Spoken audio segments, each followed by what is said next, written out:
para que não me exaltasse pelas excelências das revelações, foi-me dado um espinho na carne, a saber, o mensageiro de Satanás, para me esbofetear, a fim de me não exaltar, acerca do qual 3 vezes orei ao Senhor para que o tirasse de mim.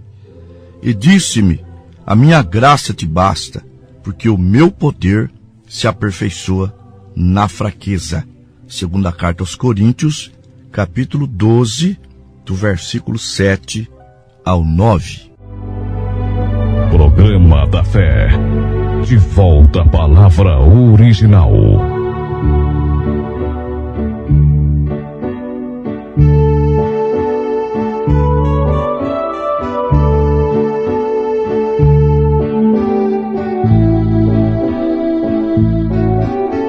Graça e paz vos sejam multiplicadas em nome do Senhor Jesus Cristo.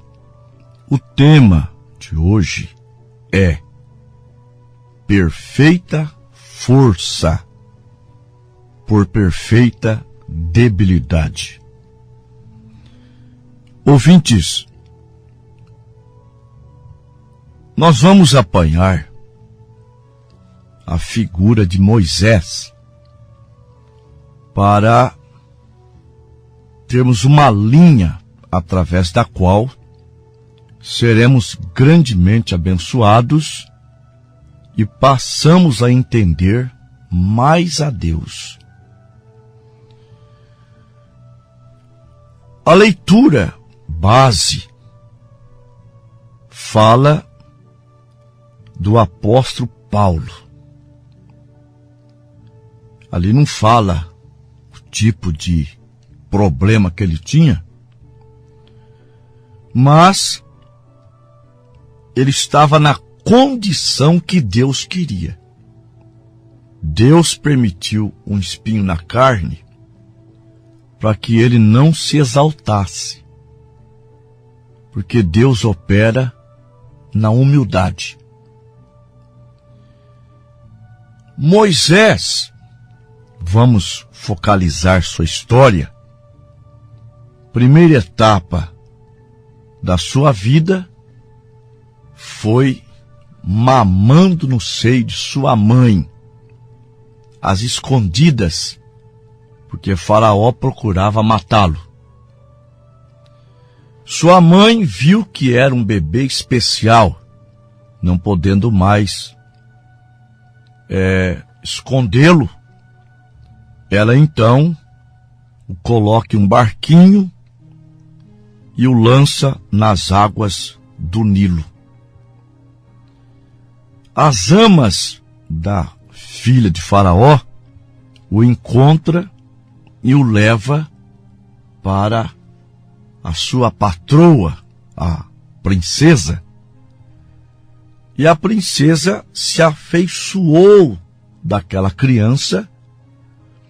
E Miriam, que não havia se afastado para ver o desfecho daquela cena, ela sugere que a filha de Faraó mande chamar uma mãe hebreia para cuidar da criança. É claro que Miriam, quando a filha de Faraó disse que seria uma boa ideia, ela buscou a própria mãe, Joquebede.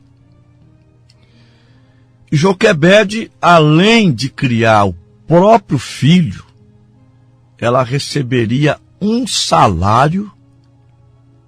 Como você pode ver o quanto Deus pode mudar um quadro caótico de tristeza, de angústia, de amargura, em um quadro de bênçãos, de alegria, de prazer, de sorriso. Deus pode mudar uma situação num piscar de olhos. Até então, como ela cria que o seu filho seria o libertador de Israel, pelo fato de estar completando os 400 anos a lógica falou mais alto, o bom senso. Ele voltando para o Egito, para os braços da filha de Faraó, ali ele crescerá, será o próximo Faraó, ou no mínimo uma pessoa de poder, importante, e aí sim, eu ensinei ele que aquele povo escravo é sangue dele, e ele vai libertar o nosso povo. Mas não é assim que Deus opera. Deus nunca levanta um homem capacitado para ele usar. É Deus que o capacita. Por isso que teologia, estudo, o fulano é o doutor na Bíblia, é o doutor em divindade, é o doutor em paractologia, é o doutor em escatologia, e assim vai. Esses diplomas de parede para Deus não vale absolutamente nada. Deus não quer homens cheios para ele usar. Deus quer homens vazios para ele encher. Deus quer homens sem capacidade para ele capacitar. E eu tenho Bíblia para mostrar. Primeira carta aos Coríntios, capítulo 1, a partir do versículo 26. Porque vede, irmãos, a vossa vocação, que não são muitos os sábios, segundo a carne, nem muitos os poderosos, nem muitos os nobres que são chamados, mas Deus escolheu as coisas loucas deste mundo para confundir as sábias.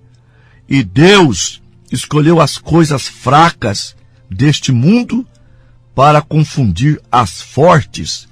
E Deus escolheu as coisas vis, as desprezíveis e as que não são, para aniquilar as que são, para que nenhuma carne se glorie perante ele. Moisés, na condição de filho da filha de Faraó, matou um egípcio porque estava batendo em um de seus irmãos israelitas. Escondeu o egípcio na areia e mais tarde ele fica sabendo que o que ele fez foi descoberto. E temendo uma reação de Faraó, ele foge para o deserto. Ele já tinha 40 anos de idade. Um homem treinado na sabedoria egípcia, treinado na parte militar, treinado para ser um grande no Egito. Talvez até o próximo faraó estava fugindo. Isso ali era plano de Deus. As pessoas, quando chega na época de política, eles vão para as igrejas com as falsas promessas de defender o povo de Deus, e os púlpitos das igrejas recebem esses homens que não são chamados. Púlpito é a coisa sagrada. Púlpito não pode ser lugares em que qualquer pessoa sobe e se torna palanques de política com essa promessa. Nós vamos defender a parte evangélica lá no Senado, lá na Câmara do Vereador, lá na Câmara dos Deputados, e assim vai. Nos nossos púlpitos, políticos não falam nada. No nosso púlpito só sobe homens de Deus. Mas vamos provar que Deus não age dessa forma.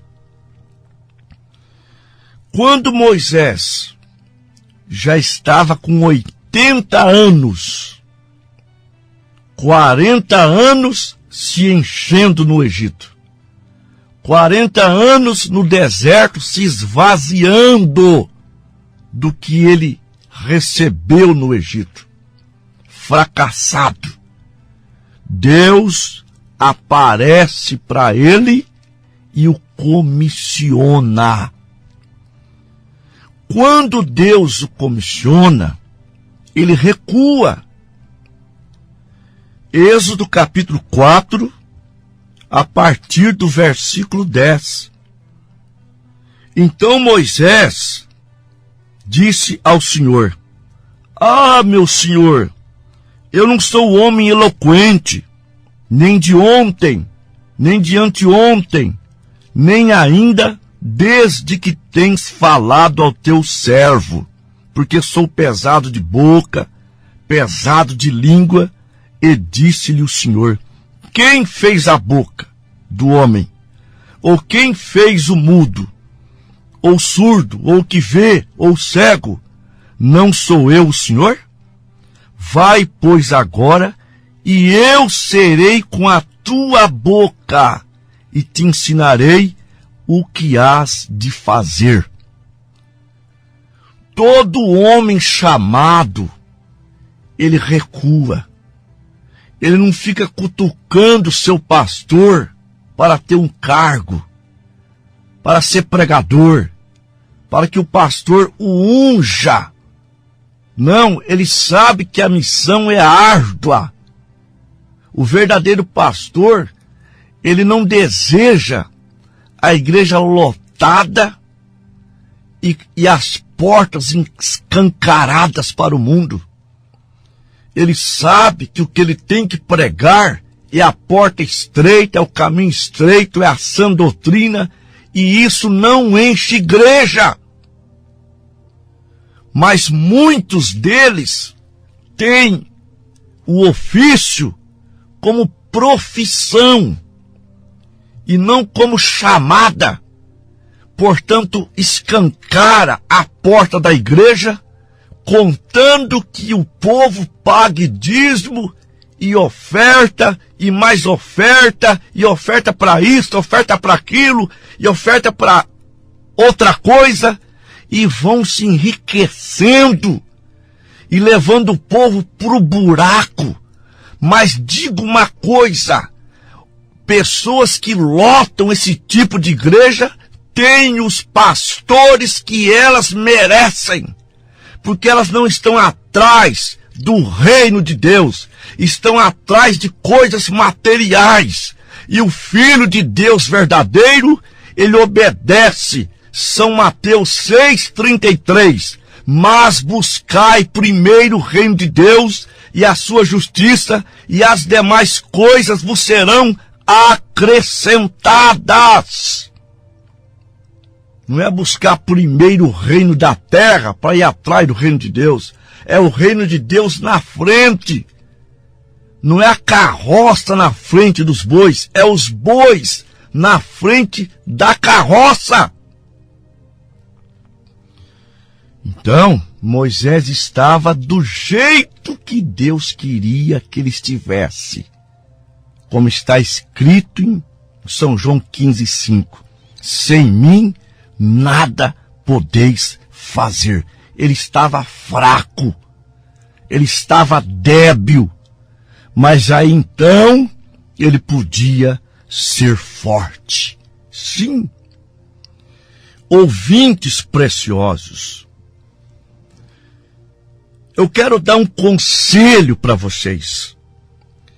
Em qualquer tempo que você for derrotado, e se der conta que está derrotado, então volte e se humilhe perante Deus. Ponha-se fraco, Descubra que é humano. E não há nada que suas intelectualidades, habilidades naturais, possa fazer por você. Você simplesmente se torna um instrumento. Certamente devemos ser instrumentos de Deus. Deus é que tem que nos usar, não nós usarmos a Deus. Você tem então que sair do caminho. Sim, sai do caminho. Moisés aprendeu. Ele aprendeu muito bem a fraqueza humana. Ele aprendeu muito bem, até quando Deus o chamou. E ele tinha 7 fraquezas. Sim. Ele se tornou tão fraco que apresentou 7 fraquezas. A primeira fraqueza foi a falta de uma mensagem. A segunda fraqueza foi a falta de autoridade. A terceira fraqueza foi a falta de eloquência. A quarta fraqueza foi a adaptação. A quinta foi o sucesso. A sexta foi a aceitação. E a sétima era pior. Ele não tinha nenhum exército para entrar no Egito e arrancar Israel de lá. Como que um homem pode, então, aceitar uma comissão daquela? É claro que ele fugiria. Mas Deus disse, eu serei contigo. Agora, Moisés, você tentou uma vez, matando um egípcio. Você falhou, porque você tentou usar suas habilidades. Agora, você está totalmente vazio. Demorei 40 anos para te esvaziar. Demorei 40 anos para pôr na tua cabeça que sem mim você não é capaz. Mas agora você vai. Agora sou eu. Agora é eu que estou na batalha. Agora é eu que sou contigo. Agora é o meu poder e não as suas habilidades. Foi assim com Gideão, com 300 homens para vencer um exército numeroso. Sansão não era musculoso como Hollywood o apresenta. A musculatura de Sansão era o poder de Deus. Sim, Davi, a armadura dele foi a unção do Espírito Santo que o capacitou. Ele venceu um leão, ele venceu um urso, ele venceu o gigante. Seu irmão Eliabe era maior do que ele. Quando Samuel chega ante os 7 filhos de Jessé, ele olha para Eliabe, o maior deles, e diz para Deus, eis que estou diante do teu ungido. Deus disse, Samuel, eu não vejo como o homem vê. O homem olha por fora, eu olho por dentro.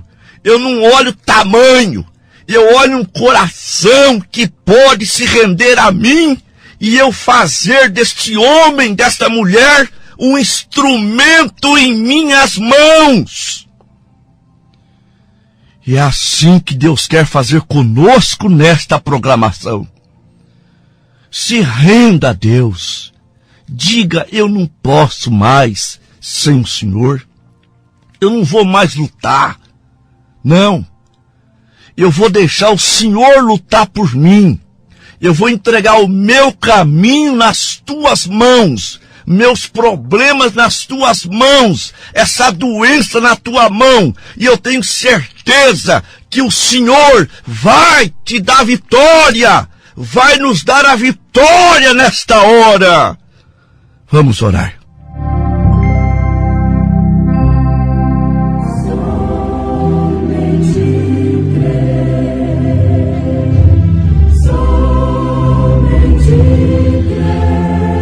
Bendito Bendito Deus e nosso Pai celestial, eu me humilho perante a tua grandeza, sabendo que estamos fortes é quando somos fracos. Meu Deus e Pai, há muitos irmãos ouvintes que já lutaram, batalharam, colocaram em tuas mãos, tiraram das tuas mãos, tentaram resolver por conta própria e não deram conta. Mas agora, Pai, eles estão querendo devolver a causa para ti, o problema para ti, lançar aos teus pés suas necessidades. Pai, entra em cena, muda esse quadro, muda essa história, Senhor. Em nome do Senhor Jesus Cristo, dê a cura para o doente, dê, Senhor, a alegria para o triste. Tire esse irmão, essa irmã, dessa depressão profunda, que se não for resolvida, Pai, pode se agravar. Mas eu creio na vitória, eu creio na bênção, em nome do Senhor Jesus. Amém.